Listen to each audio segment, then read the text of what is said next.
Hey everyone, welcome back to another episode of Motivation and That. I'm Natalie, your host, and this is where we take hot mess to high potential. Today, I'm really excited for my guest, who is someone that I never would have met otherwise, having referrals come in and out of life for services, things. And then you realize that you're learning about yourself, you're learning about them, and you're really just understanding life so much better. And I'm not going to beat around the bush because this is my third time, I think, trying to get this intro done because of internet issues. And I want you guys to hear from Mindy. And Mindy is someone that I met because she did our wedding photos, she did our engagement photos, and she captured real life, real humans in real moments in ways that a lot of photographers, I think, may struggle when it comes to candid and exciting places, things, and everything. But on top of that, Mindy, your story is just one that just shows just how resilient and just, I think, in touch people can be with life's journey over time. And, when I first met you, never in a million years would I know your entire backstory, but we got kind of bits and pieces as we were taking photos and then learning more just from kind of staying connected on social media. So, Mindy Wiseman, our guest today, she is the owner, the soul, the heart behind the Guild Photography. And Mindy, I'm going to let you go ahead and introduce yourself. Tell us who you are, what are you about, and how did you get to kind of where you are today and who you are today? Man, that's a loaded question. So I am a wife and a mom of five kids. I have been doing photography professionally for it'll be 7 years in June. But I have always been like more on the creative side, and I don't really remember a time in my life that I didn't have a camera in my pocket. I kind of grew up in the MySpace era, so like we all had like the lime green Kodak in the back pocket. And so I realized very early on that it was a passion, but there was a lot of push that like art could not be a career. So as I got older, it kind of led me down career paths that I wasn't really passionate about. And then one day it hit me, and I was like, "This is what I'm supposed to be doing."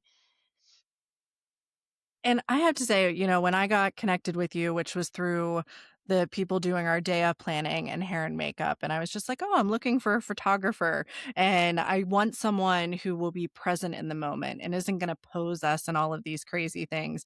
And Crystal was like, oh, well, I have that person. Here's Mindy.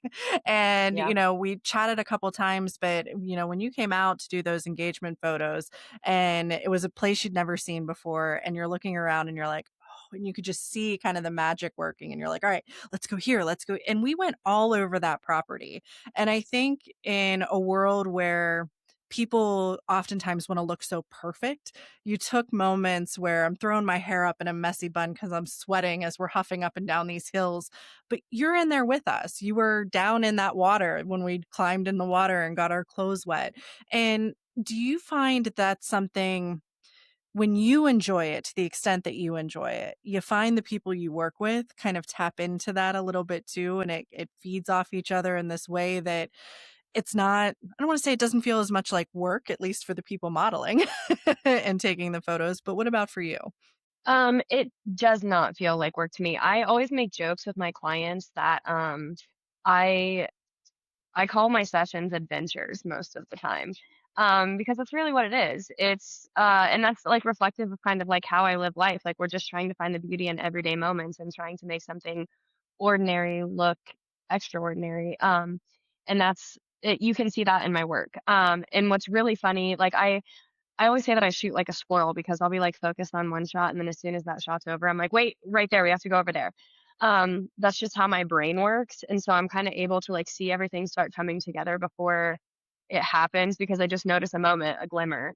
And that's my job is to capture those. That's what makes me, I don't feel like it's work. And sometimes every once in a while, I kind of like reevaluate my business structure and reflect and make sure that it stays that way because, taking on too much or projects that I'm not really passionate about can make it feel like work very quickly. And that was never what this was meant to be for me. So I try to stay really honest with myself about my intentions.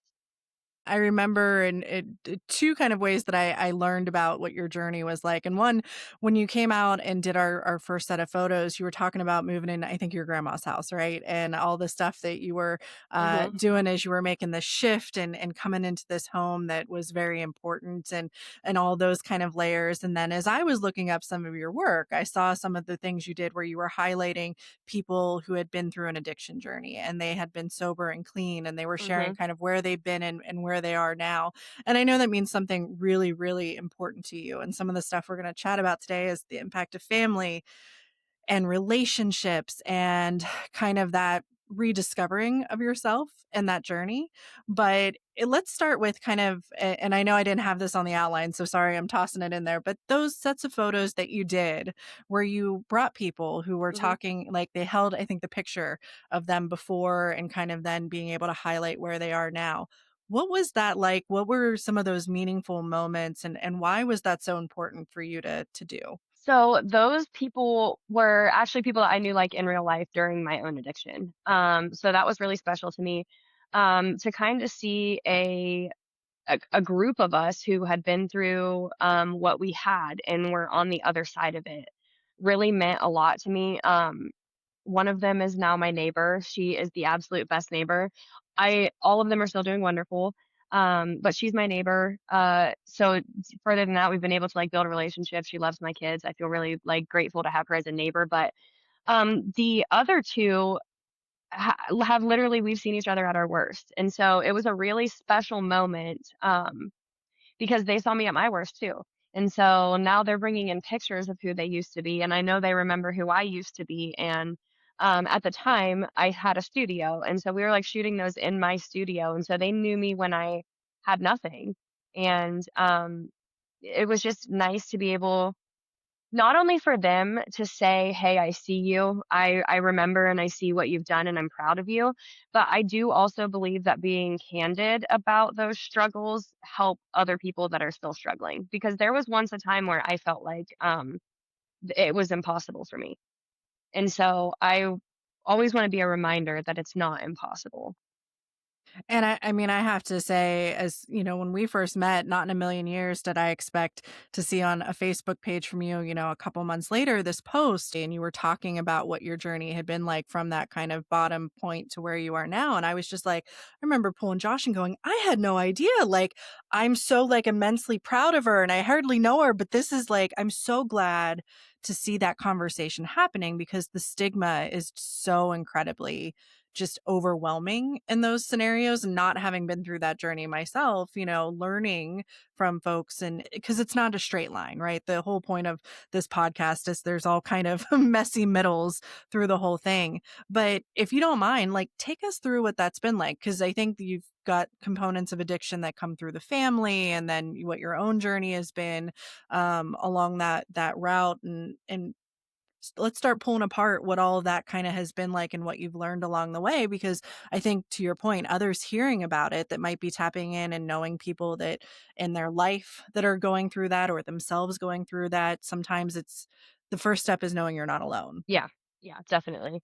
Um I never really like when I was growing up, I was an only child, so and I was also kind of devious. Like I kind of snuck around and did whatever I wanted when I was younger. But when I did get caught, like I didn't really have consequences from my mom. Like my mom would keep everything a secret, and like we're just not going to tell dad. And um, so I kind of just started experimenting with smoking marijuana when I was younger. And then not that I'm not saying that that's a gateway, 'cause I do not feel that way. I'm just saying that was the first thing that I ever, like, touched, and then, I just moved on to, like, other things. And, throughout my addiction, everything just progressed, like, and I thought I was fine, I like a lot of people do, like, I thought I was fine. It was just something else to get me out of myself, because along with, addiction, mental health is an issue in my family too. That's kind of like a generational thing. And I started suffering with like ADHD and anxiety when I was young, and my parents didn't believe in medication. So I found the next best thing that would help me feel comfortable in my skin. Um, and so that just progressed really quickly. And I I remember knowing that, like, what I was doing was wrong, but I didn't care because I just wanted to escape. And, there were multiple attempts to try to get help, but you have to want it, at least a little bit. And at the beginning, I really did not I didn't think I needed it. I thought I was fine. So, it was a long journey, and I ended up, using drugs for 10 years, I think. Yeah, about 10 years, maybe a little less, but I went through a lot of things, and I did a lot of things that, I'm not proud of. Like, I look back and I'm like, "I don't even know who that person is." And it's like, it's funny that you say that because there's people who remember. I live in a small town. I'm still in the town I grew up in, but, um, there are people who remember that version of me, but then there are people who have never seen that. So when I tell them, they're like, "What?" And I'm like, "Yeah," like, but it feels that same way to me when I'm talking and, like, looking back, like, I that person is, a stranger to me, and it is attainable because I promise you there was a time, when I actually did end up, like, getting help. The person that was sending me to treatment, I told them that I didn't wanna go. I said, "You can't fix me. I'm not fixable. I'm probably gonna die like this, and I've accepted that, and that's just what it is." And they were like, "No, you're not." And so I ended up saying, "All right, I'll give it one more shot." And I have not touched substances since then, which is, like, insane to say because at that point in my life, I genuinely believed that. Like, I could not have ever envisioned a life without substances. And Mhm. now I can't imagine using a substance. Well, and I appreciate the note, the marijuana not a gateway, but when we look at and we're near same age, what the stigma was with that when we were younger, and it was the Yes. thing you did in the corner and you didn't talk about it. And for a lot of people, it was the first attempt at a self-medication. It was either alcohol or weed because there was the two things you could get, especially when you were under 18 or even under 21. And so if you didn't have that support from a mental health point or any of those pressures, it created the psychological component of, well, this is my own little dirty secret. And then once Right. you're Absolutely. in that, it's just, well, now it's just another thing here. Now it's just, and then it hurts to take that bandage off because shame is a really powerful deterrent from, taking kind of steps into a different direction because of fear of judgment or fear of what other people say. And I love that you mentioned, you're still in your hometown. People, know you. And Josh and I live in a hometown now and we work with folks. And sometimes he'll be like, "Oh yeah, I remember partying with them." Or, someone's like, "Yeah, I went to jail with them and now we're out." So it's a Yep. different engagement instead of stories. Did you find that being in that small town, kind of place was it and maybe it's been both, harder to kind of break away or find what that new path is, or in some ways easier because the support system is far different than if you're in a big urban setting and no one knows your name? It's been both depending on the point of the journey. I will say, like, when I was still, like, actively using and stuff, small towns talk, and not everybody talks nice, and that's okay. Mhm. Like, I have come to terms with a lot of the things that people said about me. I absolutely deserved it. Like, I'm self-aware. I was I deserved it. So I think in the beginning stages when I was attempting to get clean or I had just gotten clean, people were like, "Yeah, okay, we'll see." And rightfully so. Um, everybody knew my now on top of living in a small town, my mom owned the only hair salon in town at the time. So, often my mom knew what I did before I did it, or, everybody knew. So, it just it was, small towns are double-edged swords. So, when all of this was going on, when I was early in my recovery, everybody was talking about it, and there were definitely people, and I'm saying this, I know that to be fact because they've told me. Mhm. There are definitely people who in the beginning were like, "Yeah, right, there's no way." And now some of those same people are like, "I'm gonna be completely honest, I didn't think you could do it," you know? But when people realized, I think, that I was serious, and I continued to make the changes, I've have felt more supported than I think I would have ever felt anywhere else. When you look back on those first few years as you were kind of navigating that and probably, doing so with a different perspective or different influences along the way, were there key moments that reinforced I'm doing the right thing? Like this is the right way to go because relapses happen. A lot of folks go through them and I think in anything we do, sometimes it's hard to see the small wins or those small moments that are like, "Oh, Mm. all of this has been for a reason." Can you recall any of those or anything come to mind that, you very much kind of, I couldn't have done this had I not kind of taken these first couple steps Oh, in this yeah, direction? definitely. Um, I remember when I don't even know how long I had been clean at the time, but I went and financed a car for myself for the first time. And, like, listen, my interest rate was through the roof. I didn't care. You couldn't tell me nothing because I was like, "Listen, I could do it." I did it. And I remember, like, being able to make those, like, car payments, and I worked a job that I hated.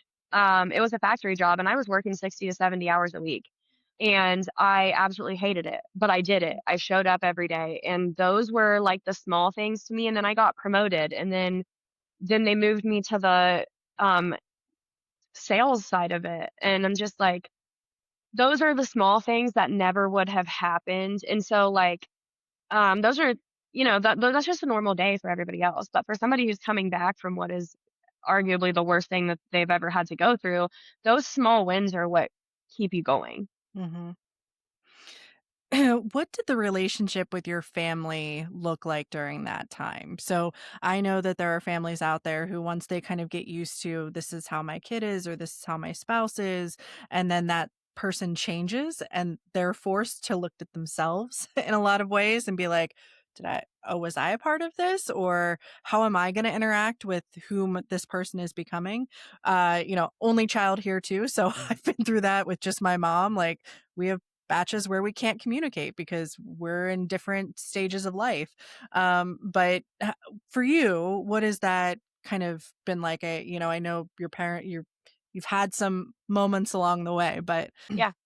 Um, there are definitely people in my family who are very skeptical. I mean, I pretty much lost everybody, and there were still, people who were like, "I love you, but I'm gonna love you from over here." Mhm, And, you know, so my dad, I will say, he was a tough man. I attribute a lot of who I am today to the things that my dad taught me, and he was one of those dads where I really just thought he was mean until I was, like, 30, and then I'm like, "Wait, you were, like, really smart." So, he always stood by me, but the way that he stood by me probably looked harsh to some people. Um, but it was that love that got me through and taught me. Um, my relationship with my mom was, and I mean, me and my dad were best friends, and I took care of my dad until the day he passed away. And my dad was, terms of endearment were kind of like hard for him, and I know that it was because he, not because he didn't want to, but he had some trauma growing up, and so we just had to like learn each other. And so like him telling me that he was proud of me, I was like, that was all I ever needed to hear my entire life, and I knew that he meant it. Um, my mom and I's dynamic was a little bit different. It was almost like we switched places in a way. So, up until she passed away, our relationship was very rocky. There were a lot of things that she was a part of during my active addiction, but people didn't necessarily like know that. And so I was just kind of the bad guy. It was like one of those, my mom and I's relationship was always very toxic. But I've come to terms with it. I know that she did the best she could with what she had, and she was battling mental illness as well. So, um, I know that she was definitely, like, glad to see me, like, get clean, but I still feel like we never really got that chance because, I was working on fixing my life and hers was going in a different direction, so we really never got that chance to, like, like, both have everything good at the same time, but life happens. yeah. Well, and you mentioned, you're a mom of 5 and they're spread out, right? You've got teenagers Yeah. getting ready to graduate, you've got Yes. the little ones, and, being able to, you know, reflect on how you want to be a parent and how you want to engage with them. What are some of the Yes. things that you have found really focusing on as you are now officially you are in that parent role, and not only in that parent role, but a parent role with some really unique experiences that others may not have, or their kids can't learn about certain things in the same light. My I'm an open book with my children. They all know that.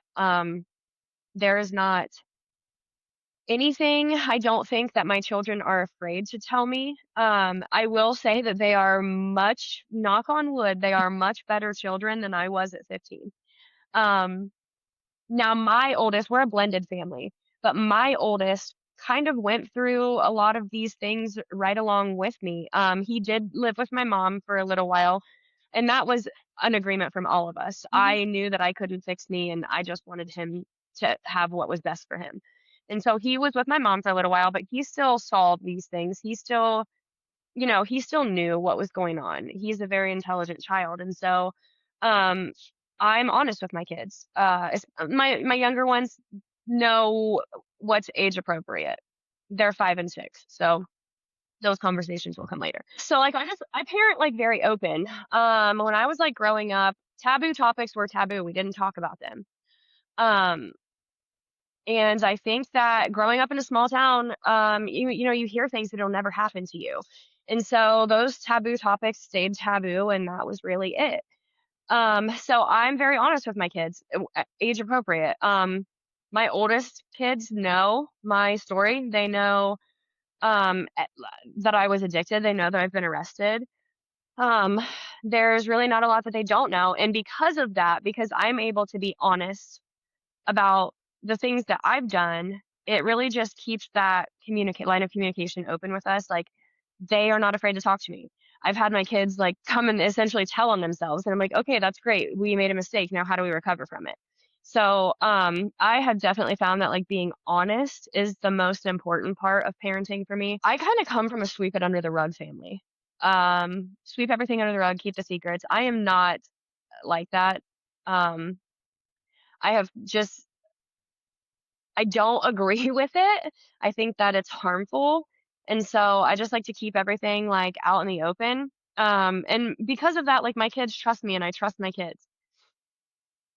There was, on a recent episode, a psychologist, Dr. Gildner, she referred to them as like cheap statements that parents would make to do that kind of sweep under the rug, like just, "Oh, it's fine," like, or, "Oh, everything will be okay," and there wasn't a moment to sit in the uncomfortableness and really understand it and learn from it, even if part of that was because the parent was uncomfortable in a way. Well, the kid is too. Like, let's work through it together. So that idea of kids being willing to tell on themselves because there isn't a fear of punishment in the sense of, I think, how we may have thought of punishment when we were younger, and more a sense of, Yes. I'm going to learn. This might not be, it's not like I'm going to get rewarded for the learning, but that Yes. there'll be something that will help me understand this more. And I think that that's beautiful. So love hearing that. I work here with a nonprofit that does animal rescue, and the owner has been open. Like when she created the 501(c)(3), she said, I've had an addiction past, and this is how I've coped with it, is by getting into animal rescue. And we joke sometimes, we're like, you may not do what you used to, but now you have 90 million cats in your life, and that's your new thing. Did you at any point like find yourself still fixating on anything and having to kind of maybe check a little bit, be like, oh, well, that might not be a substance, but it is something that is psychologically maybe starting to show Yes. like that? Shoes, perfume, and chaos. That's a very hard, like very blunt answer. I am absolutely addicted to shoes. I am absolutely addicted to perfume. And I'm actually working through this with my therapist right now. Like I thrive in chaos, but, also to a fault. Like, there's sometimes where I'm like, "Okay, I want calm, and I don't know how to make that happen." You hear a lot of people that like they do really well when they're thrown into the fire or they're tossed in the deep end, and that's when they swim their best, and I think a lot of times we champion that, but it can be really self detrimental in a lot of ways if that's all you ever do It because you is don't learn to sometimes. rest. So But I gotta Yes. ask, what are some of the favorite shoes then? Because, like, if we think about damaging things, right, as long as we still have enough money to pay the bills, get yourself a pair of shoes. So Yeah. Exactly. Like, in pardon me just being blunt, but in my head, I'm like, well, I'm not smoking crack, so it'll be fine. Like, it's everything's fine. I love Jordans. I love Jordan ones. And so it's not just me. It's like a family thing. Like we have those like things that come off the wall at Foot Locker. So like there's shoes on the wall in our bedroom, and like I have them in my closet, and me and my kids buy matching Jordans, and I mean, like everybody in the house is like in on it. So it's kind of like a family thing. Like it's Jordan ones though. I mean, it's all shoes, don't get me wrong. I am not going to pass up a good pair of shoes even if it's not a Jordan. But but it's a healthy thing to bond over. So, I think we may poke fun at it sometimes with you've replaced one addiction with another, but let's be honest, there are addictions like shoes, like perfume, like that kind of stuff that still allow you to create a community and create these relationships. They're just linchpinned with something a little bit different and honestly more healthy than, yeah, yeah, anything definitely. else. And I guess it's more of a question. As you've been on this journey and probably the longer you go, so how many years clean are you now? 9? Over 9? Coming on 10? 9.5. It will be 10 in May. Awesome. Well, counting down for that. But as you go there, are you still interacting or seeing people that are in their addiction struggle? And how do you engage with those people? Is it maybe not as common to run into more that you are experiencing people while they're on their healing journey? A lot of the people that were around during the time when I was using, to put it bluntly, are either clean or dead.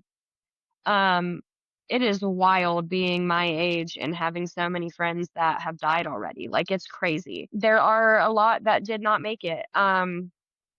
And it really, if I run into somebody that I is actively using, the way that I kind of, I guess, communicate with them depends. If I know somebody does not want help at all, I'm going to wish them the best. And there are still some people that from the times when I was using that are still using, and they don't want to stop. And I have love for those people, but like my family did with me, I'm loving them from over here. I have to protect myself. There are multiple people who have reached out and said, "Hey, I don't want to live like this anymore. I want help." And I'm like, "All right, cool. Here's some resources. Where are you located? What do you want to do? Are there kids involved? Like, what do we need to do?" So, it really just depends. If a person tells me like that they don't want help, I'm gonna love them from over here because um I don't have any desire at all to use whatsoever, but I still have to protect myself. If someone expresses the desire for help, absolutely. What do we need to do? Where can we get you? Like, what are your long-term goals? So it really just, I think, depends on the other person's intentions, like how I interact. Yeah. In early recovery, if somebody was still using, I did not care who it was. I did not speak to them because, as cheesy as it sounds, I started out the first 3 years of my recovery in a 12-step program, and they will tell you people, places, and things. And it sounds so cliche, but it is so true. Thinking of 3 years of doing the 12 steps, and again, this is from someone that hasn't walked that path and things like that. It may feel like a long time to some folks, but were there steps in there that took a lot longer for you to navigate through? And did you have to go back and reiterate? Like, we hear the 12-step program, we hear AANA, but what does that look like to live it, over that course of time? You have to be honest with yourself. I struggled because, like, at first, like, it took me a long now, I had been involved in 12-step programs since, like, 2012, or maybe even earlier than that. It was a lot of in and out, back and forth, and thank God they will still welcome you. And actually, at the point when I got clean this time, the only reason I started going was because the program that I was in made me go. People will lie to their sponsors. People lie to their sponsors all day long. It just is what it, not everybody, but it happens, and your sponsors know it. But at the end of the day, if you cannot be brutally honest with yourself about who you are and answer the hard questions, you're not going to make progress. And so that was like the biggest lesson that I had to learn, because I think coming from a small town, that outward image is so important. what does it look like? Okay, this is what it is, but what does it look like to other people? Let's worry about what it looks like. And I that mentality was like hard to let go. And so I just had to get brutally honest with myself because I knew I wasn't going to grow if I didn't. Yeah.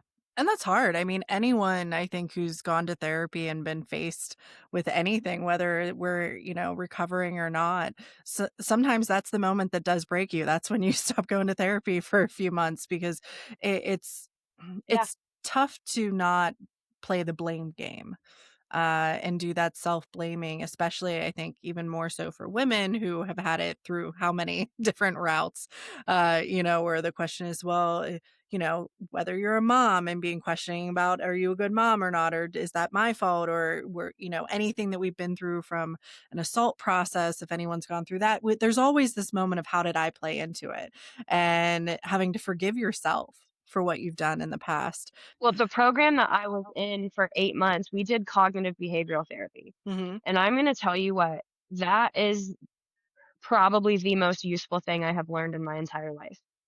Were those coping skills and coping mechanisms. I still use them today. Obviously, like the end result is different and what I'm working towards is different. And so the scenarios are different. But that like cognitive behavioral therapy changed my life. And you can't that was another one of those situations where you really truly cannot get the most out of it unless you're honest with yourself. So I knew that I never wanted to go back to where I was, and the only way out was to be truthful. What are some of the coping strategies you find you use the most? I do a lot like they always say like play the tape all the way through. So we're like role playing like mentally. Like, okay, if I do this and if I run into this situation and I say or do this, and then how is this person going to react and how am I going to deal with it? Which to some people probably just sounds like normal, like, yeah, that's how we deal with things. But for the way that my brain works, it didn't. And so I also used to be very high strung and it was well, I still am high strung but in a different way. So there was a lot of like anger, I think, behind that for me. And so we did a lot of like when you I feel statements. And so learning that skill in itself has really helped the way that I am able to express my feelings without yelling at somebody or accusing somebody. Like it's just those like little things that became habit that I still use. And they're important, right? 'Cause especially when you build them into your everyday life, because it's when we least expect something that throws us off, that when you don't have that coping mechanism to lean on, you start to feel the little, I'm spiraling. Like, what am I gonna do? But all right, so like you've been doing the journey. You got through your 3 years, you've got your first car financed, you've gotten into this, and I hate to call it the stable life, but it feels very like, all right, I'm employed somewhere, I've got what I need, I've got, my surroundings in place. When you decided to start shifting into this thing that you were told growing up wasn't a career, art would not be something that was a career. What was that thought process? How did you kind of do that? All right, I'm leaving a guaranteed thing to go into this that now is fully reliant on my ability to sell myself, my ability to produce. It varies probably with the wedding seasons or whatever else might be coming up. I know you do Hmm. sports stuff too. That's scary having going through it myself now, leaving that place where someone else does your paycheck to now being like, oh, I'm my paycheck. Like, how Yeah. did you I mean, because you went from this win feeling to now, all right, I'm going to try to do a new win, which is my true passion, and battling maybe the scariness or the doubt through that. So, was it a quick flip? Did you take a lot of time to kind of shift into it? How did the guild come It to be? um So, I ended up meeting my husband while I still worked at that, factory job, and, in the process he wasn't my husband yet. He ended up buying me he knew that I enjoyed photography, and so for a wedding gift, he ended up buying me a camera, and so I started taking pictures, like, all the time, and I still hated this job. I hated it. And there was, just a whole 'nother set of issues at that job, and I looked at him one day and I said, "I'm gonna quit my job and just do this full time." And I think he might have thought I was crazy because we got married very quickly. And so he still did not understand the power that I'm a very like, I might sound delusional, but when I put my mind to something, I'm going to do it. Mhm. It doesn't matter. And so I was like, I'm going to quit my job and do this full time. And he was like, okay. And I was like, no, I'm going to quit my job and do this full time. And so I did. I quit my job and I just started building my business. It really, really took off. And then COVID happened. So everybody was like kind of like unemployed at the time anyways. I don't know of hardly anybody in the country outside of essential workers that were still working. And so we were all just, and honestly that gave me a lot more time at home to kind of like build my craft even more and do education and learn. And it was a very, that's how I make big decisions. I try really hard to be that person that thinks on them first, but I just do it. Yeah. I'm a very firm believer in like, you got to do the thing you're scared of because the result on the other side is going to be more than you could ever imagine. And so it was that same mentality. And I'm super blessed to have the clients. I have some clients that have been with me since I started and it's a blessing, like, my business has grown, and I get to do what I love every day, but it was definitely a Mindy decision. It was not a very well thought out, planned, orchestrated, there were no spreadsheets, it was, "Okay, I'm quitting my job, and this is what I'm gonna do," and I think everybody thought I was insane, but that's not abnormal, so Yeah, well, and I think that again, when people have that impulsiveness to them, they also have this dedication. If I'm going to do it, I'm going to do it really well. Like it's not you make an impulsive decision to half-ass it. You do it because you're so driven at that point to do the thing. And I think that the ability to tap into the fire that's just kind of been you've been keeping it Mhm. low for a little while and then flipping the gas on as hard as you can to see, will it catch or not. But, you do this amazing wedding photography, the engagement shoots, all of that kind of stuff. What are some of the most favorite places that you have shot at, or it's given you an opportunity to see and explore, over these years? I have been lucky enough to shoot pretty much all over the state, and so, uh I don't know if I have a favorite place that I've shot at. I just love to adventure. I'm very much like I want to see new places. I want to see everything. I want to experience all the new things. So I don't know if I necessarily have a favorite place that I've shot, really. I don't think I have a favorite. Well, I'm going to ask about one of your stories behind the scenes that I loved when I got to see it. And it was someone who you shot, I think it was her and her son first. And then you got to be there for an engagement and Yes. then a wedding. Like, so when you talk about the clients that have been there for a while, like that was so beautiful. And I'm sure it is for you too, to watch people go through these stages of life like that. Yes. That's one of my favorite parts of my job. Do you find that because you're so authentically you, that people tend to come back more and more to work with you because it feels like hanging out with a friend? Yeah. Um, I'm a very firm believer like that. My clients aren't my clients. They all become my friends. And so I mean, with her, I had just met her for a Mother's Day session, and then, we follow each other on Facebook, and we had mutual friends, and, um, now, she had had a boyfriend, and then he was gonna propose, and so I'm, like, hiding. I'm at the Hocking Hills Winery, like, hiding in the kitchen, and she has, like, no idea. The whole kitchen staff was in on it, and then shooting their wedding. I build relationships with my clients, and that is important to me because I am very big on the human connection. I think it's one of the most beautiful things that we get to experience in life, and so I really not only do I get to see all different places, but I get to see, like, all different kinds of people, and I like to learn people, like, I wanna know who you are and why, like, what makes you tick, like and so I just build a lot of friendships, and I have a girl right now who I did her senior session, and then I did her wedding, and now she's pregnant, and I'm just like, "Oh my gosh, I get to follow all of these things," and so, um, I have another client and I get emotional, like, about my clients. I get invested in their stories. Like, I have another client who I did their wedding, and they have been dealing with infertility for a very long time, and she's been very candid about it, and she just posted the other day that they're pregnant, and, like, I just started crying. Um, I really just love, like, building that connection, and that's another one of those I don't want it to feel necessarily like a job to me, you know? Like, of course, I'm getting paid for the services that I'm providing, but I think if I lose that connection and clients just become clients, then the whole basis of my business is lost somewhere. Yeah. Do you find that you are able to read people in a way that maybe other people aren't because of the experiences you've been through or just the variety of life that you've lived, that you can kind of pick up on those things and therefore make people more comfortable in those moments? Yes. I always, like, tell everybody it's actually so funny because I'm comfortable on this side of the camera, but when you put me on the other side, I'm like, I'm a potato, I don't know what to do with my hands, and so I always get people that are like, "I'm nervous. I don't take pictures well," and I'm like, "Okay, just give me a minute." And then they're always like, "Oh my god, how did you do that?"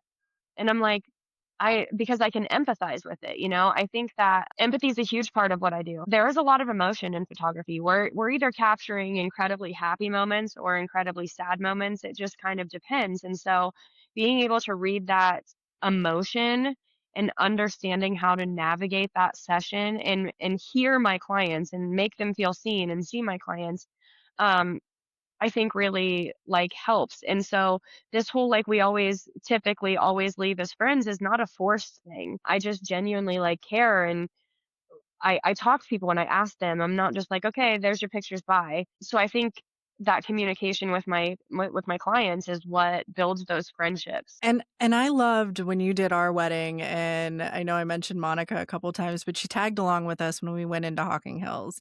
And the photos that you and Casey both captured where she was like sneaking behind us. And it was stuff that it's so funny. You don't notice when you're in it, when you're the subject of the photo. But, you know, those that Yeah. are behind that lens and they're seeing the whole picture for what it is, see these kind of landscapes or these composites that we don't see all that often. And I don't think it comes naturally to every photographer, right? It's that, but the ability to kind of notice your surroundings in a unique way. And I have to say, those are two of our biggest photos are hung in our house, or her laying on a rock, sneaking up on us while we were down in that cave. But that just I think of people that would have been like, "No, get out of the photo. Like, this is the bride and groom's time. Like, don't be here." And there was no direction to that. And it was almost like the beauty of no direction gave direction to what we Yes. needed. I just, like, want my work to be authentic, and so, as we all know, like, sometimes life is messy, sometimes life is funny. Life is very seldom, like, posed and perfect. And so, like, I tell all my clients, like, when I had the same talk with you, like, when we do our photos, you know, some of them will be posed traditional thank you card photos, that's what I call them, and then we're gonna adventure, and I want authenticity. And so I'm sure you remember how long my wedding questionnaire was, but that is why it's that long. It's not, weddings are not one size fits all. And so I'm asking those questions and I want to know who you are as individuals and as a couple. And I want to know how to showcase that truthfully. I want to, I want to have fun. And so I kind of let the photos happen the same way too. Some of my favorite shots of people are in between, you know, when I tell them to do a pose that they think sounds really silly. So they do the pose and then they immediately start laughing. It's not the posed photo that's my favorite. It's the laughing in between because that is authentic. Thanks for mentioning the survey because or the questionnaire, because you also asked what we didn't want captured. Like, did we have family dynamics that you needed to be conscious of? And it's all those little details like, hey, these three people probably shouldn't be standing next to each other in that thank you card photo, or, in that piece, or yeah, and any unique ideas you wanted and stuff. So it's always, I think sometimes we think about everything we want and we don't always think about what we don't want, and then leaving all that space in the middle for the creativity and the just creation of what we haven't even considered or thought about. So where are you going from here? So are you gonna branch further than, the historic stuff that you've done? Are you going to dive in more to a specific niche or focus area? What do these next kind of 10 years look like, especially when you look back on how far the last 10 years have come and how much you've changed in that time frame? So I'm actually kind of like going a little bit the other way. I did make an announcement in January that I'm closing my sports business, not because I don't love it, but because the combination of like all of them kind of started to feel like work and I really just need to stay focused. I started doing this because I love it. And so going into I've primarily doing weddings, families and seniors. And uh, I'm also focusing a lot more on creative passion projects this year. There are a lot of things that I have like in my mind. And so throughout the, day to day, I haven't gotten a chance to do those things. And so I'm really focusing a lot on making those projects like kind of come to life this year. In the super long term, I love weddings, man. I love weddings. I absolutely love shooting families, and families were my first clients. And there are a lot of families who have been with me since the very beginning. I would love to solely do weddings, and I think still if I only did weddings, if certain families called me and were like, "Hey, can I get a session?" I'm not gonna tell them no, you know? We started doing, like, this photo booth, and we're, learning videography, which is, like, far overdue, and so we're learning how to do that, and I really just I think focusing on weddings as a whole, my dream is probably to own a wedding venue eventually, but I feel like that's like a whole pipeline in itself. Like the wedding photographer to venue owner pipeline should be studied. I don't know, you know. Yeah. Um, it's a lot of us. It's a lot of us, but that would be the goal eventually. Well, and you were in an area we've mentioned it on the side, but Hocking Hills, Ohio, which is where Josh and I got married, you're not too far away from there. It is so beautiful, and you don't think Western Pennsylvania here. We don't think of Ohio as this beautiful landscape until you're literally in kind of that heart of this magical sets of caves and caverns and farms and fields and stuff. And it Right. really is gorgeous out there. So lots of opportunity, especially for you Yeah. all, if that Yeah. is the route that you go down. When you and I remember looking on your page, you had one where you talked to your 16-year-old self. We all did it. It was like this trend on social media where you're Hmm. like, oh, I got lunch with my 16-year-old self today.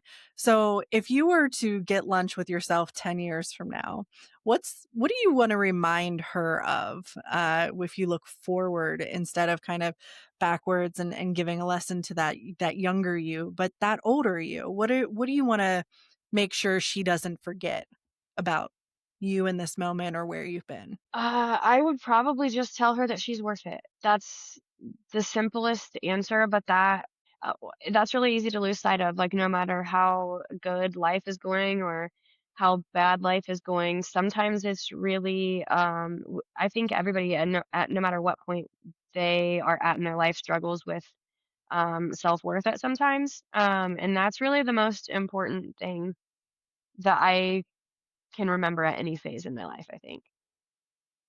Also have not stopped kind of reading your shirt where it says "Find the good," and that same kind of, premise of we're in a world where a lot of stuff feels heavy right now, or it feels like we don't have control over what's happening. And those reminders of no matter what, you're worth it. No matter what, there's still a good something somewhere to find.